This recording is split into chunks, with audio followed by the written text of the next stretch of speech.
Hey, it's Marco here from Victoria, BC. I'm doing another update on the owner builder exam in BC. First of all, feel free to email me for the study guide, as BC Housing, 5 years into this, has still not put out a reasonable study guide. They basically want people to fail the exam, but I have a really good study guide. Do not phone me. I have a business to run, payroll to meet. This owner builder exam is a hobby thing of mine. Email me, Mira, my assistant, will email you back the PDF study guide.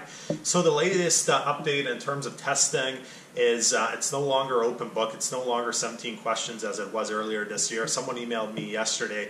They had to write the exam at a testing center, which I find appalling that BC Housing is putting people at risk in this pandemic for a completely useless nonsense exam. So the exam is 100 questions right now. You get 100 minutes to do it. You can tag questions that you can come back to later at the end of the exam if you're unsure about answering them in the first place. I'm not sure if BC Housing is letting people write the exam from home on a computer while watching them with a webcam or something like that, but if someone has been able to write it from home, please drop a comment in the comment section or send me an email. So 5 years into this, it's incredible that this exam is still around. There was zero evidence to support the introduction of this exam. BC Housing has released zero information on how this exam has benefited anyone, has released zero information on how this exam has improved the quality of owner-builder homes, because it hasn't. It's a complete BS.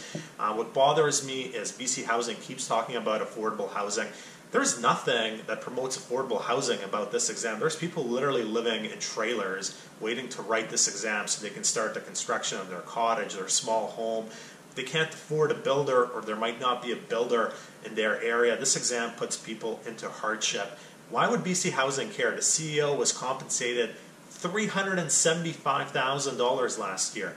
Some of the executives that brought this exam in make over $200,000 a year.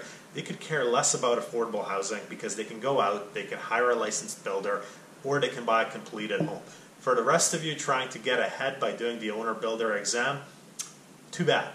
So what can I say? I'm still super frustrated 5 years into this, that this exam is still around with zero evidence that it was needed in the first place, and zero evidence that it's changed anything.